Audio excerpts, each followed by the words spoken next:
warahmatullahi wabarakatuh.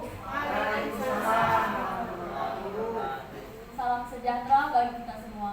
Yang terhormat Bapak Kepala SMA Negeri 1 Saralangun atau yang mewakili. Yang terhormat Bapak Ibu Wakil Kepala SMA Negeri 1 Saralangun. Yang terhormat Ibu Pengajar Praktik PBB Angkatan 9 Kabupaten Saralangun.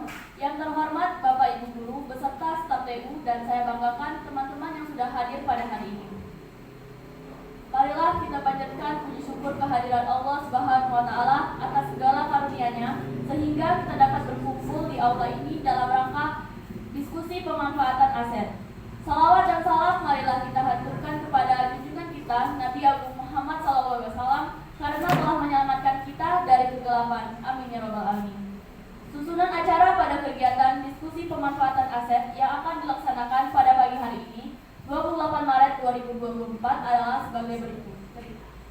Acara yang pertama pembukaan, acara yang kedua menyanyikan lagu Indonesia Raya, acara yang ketiga pembacaan doa, acara yang keempat sambutan dari pengajar praktik pendidikan guru penggerak Angkatan 9 Kabupaten Saralangun, acara yang kelima sambutan dari kepala sekolah yang diwakili oleh Ibu Rifa Hasmi Mahmuda, dan acara yang keenam diskusi pemanfaatan aset oleh calon guru penggerak Angkatan 9 Kabupaten Saralangun.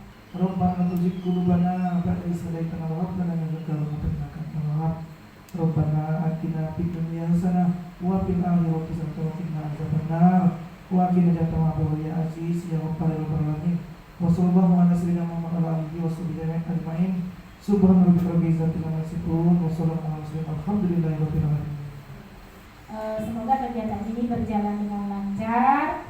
Dan dengan mengucapkan Bismillahirrahmanirrahim, kegiatan diskusi pemetaan aset dan Asset Based Community Development di SMA Negeri 1 Saralangun oleh Bapak Arsan SPD MPD sebagai calon guru penggerak Angkatan 9 Kabupaten Saralangun. Dengan ini saya nyatakan dibuka.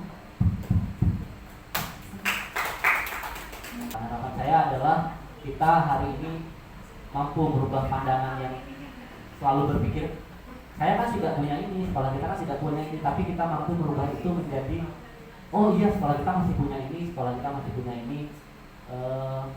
Memang berat tapi mudah-mudahan kita bisa belajar dan kita bisa menjadi para pendidik warga sekolah yang mampu berpikir berbasis aset. Nah Bapak Ibu, lalu bagaimana cara kita menguatkan agar kita menjadi warga sekolah, murid, peserta didik dan guru yang mampu berpikir secara aset? Tentunya kita harus mampu mengenali dulu apa itu aset dan apa saja yang menjadi aset sekolah. Mungkin selama ini kita hanya memahami bahwa aset itu adalah sarana-prasarana yang ada di sekolah, ruangan, pengeras suara, kemudian meja kursi, dan lain-lain yang berhubungan dengan sarana-prasarana. Ternyata menurut Green dan Haynes pada bukunya yang berjudul Asset Building dan Community Development, ada 7 aset dalam sebuah sekolah. Di antaranya disebutkan 1 aset manusia atau modal manusia, 2 modal sosial, 3 modal politik atau aset politik, 4 aset agama atau aset agama dan budaya, 5 aset atau modal fisik, 6 aset lingkungan atau alam, 7 modal finansial. Nah ini Bapak Ibu yang hari ini kita akan mencoba mengenali aset apa saja yang ada di sekolah kita. Kira-kira masih ada Bapak Ibu yang secara besar saya terlewat, mungkin guru, TU, warga sekolah itu bisa seperti penjaga sekolah,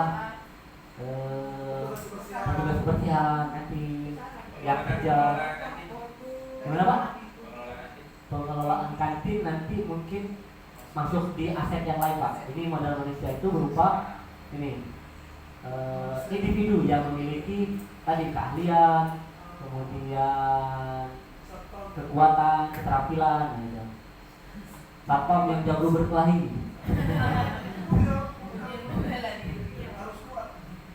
Boleh. Satpam sesuai dengan Satpam. Satpam itu angkatan Karena S yang di atas dibuatnya S-nya Satpam Satpam dengan yang bersertifikat. Sertifikat.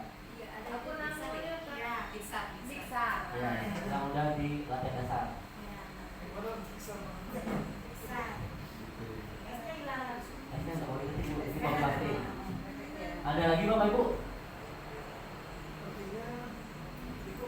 Kalau ini mewakili Bapak Ibu yang guru-guru kita yang suka nyanyi, yang suka nari. Lalu ada yang terlewat, sini tambahan guru-guru yang senang bercerita, memimpi.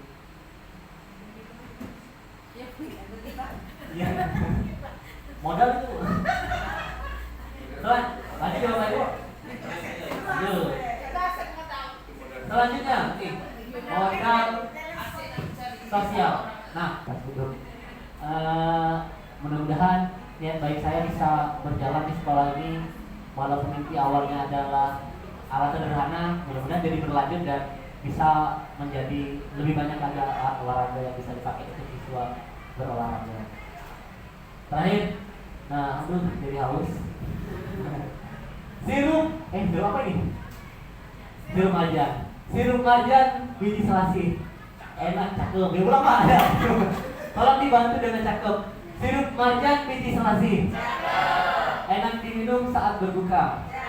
Cukup sekian dan terima kasih. Salam sehat dan bahagia. Bapak Ibu, terima kasih banyak sudah meluangkan waktu hadir di sini. Hanya terima kasih yang bisa saya ucapkan. Mudah-mudahan kebaikan Bapak Ibu dibalas oleh Allah Subhanahu wa taala.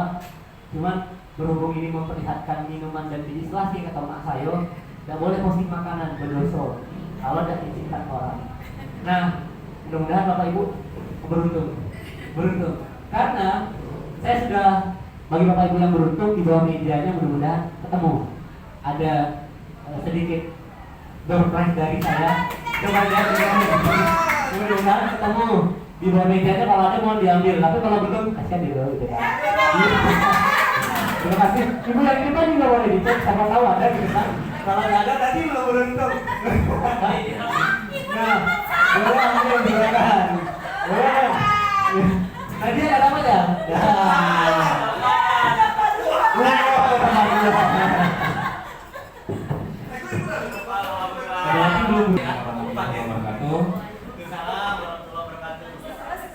Ya,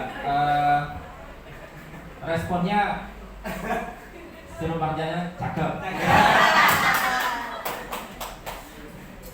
Baik, tadi kan bicara pemetaan aset. Kalau yang dipahami oleh masyarakat kita secara umum itu lebih bersifat misalnya aset itu adalah aset finansial dan lain sebagainya. Ternyata kan ada aset yang tadi ada 7 aset yang yang beragam dan bagi modal sosial dan saya ingin meresponnya seperti ini, bahwa saya kaitan dengan modal sosial dan modal-modal yang lain. Saya lebih menyoroti terkait dengan modal sosial. Di situ ada kerjasama, kepercayaan dan lain sebagainya. Ada nilai-nilai dan norma yang ada di lingkungan. Kalau untuk pemetaan ya itulah adanya. Tapi memang jauh lebih penting adalah yang paling sulit untuk modal sosial ini adalah bagaimana menciptakan keterpaduan dan kalau bahasa ini kolaborasi. Jadi orang mengatakan mudah mengucapkan kerjasama, tapi untuk bekerjasama itu sendiri butuh kekuatan besar atau butuh semua pihak mau dan ya secara sukarela untuk melakukan itu. Artinya kalau kita melihat tadi potensi-potensi aset-aset yang ada terutama di sekolah kita kan ada modal sosial. Jadi kalau menurut saya barangkali persoalan yang terjadi adalah mungkin di manapun ada di tempat manapun adalah bagaimana aset sosial itu juga bisa menjadi potensi yang memang bisa bergerak dan digerakkan.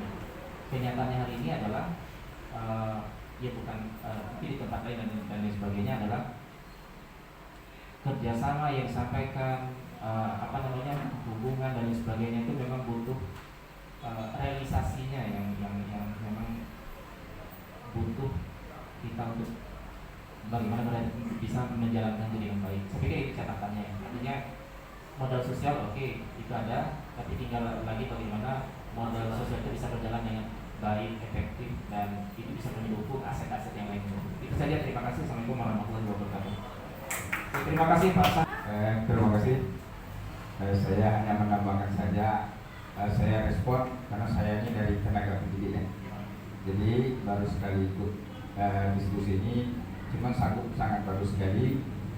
Memang kita punya modal aset yang cukup besar sama satu, cuman tadi mindset kita memang yang harus kita rubah Pak Arsyad dan juga Bapak ya seperti itu. Karena kita jangan bertanya apa yang kita dapat, tapi memang kita bertanya kepada diri kita sendiri apa yang bisa kita berikan. Nah, jadi mindset kita memang harus dirubah. Kalau kita bertanya apa yang harus kita berikan, pemikiran apa, potensi apa yang kita berikan kepada SMA 1, persoalan kita ya bisa selesai. Cuman kalau kita hanya meminta, nanti apa yang kita dapatkan, apa yang saya dapatkan, itu tidak ketemu kan? Nah itu saja sebagai respon dari saya selaku Kepala TEBU, dan juga saya sangat bersyukur mudah-mudahan lebih banyak lagi guru-guru kita seperti Pak Hasan ini. Kalau sebanyak seperti ini ya mindset berarti kita berubah, kita menuju SMA 1 yang boleh. Terima kasih.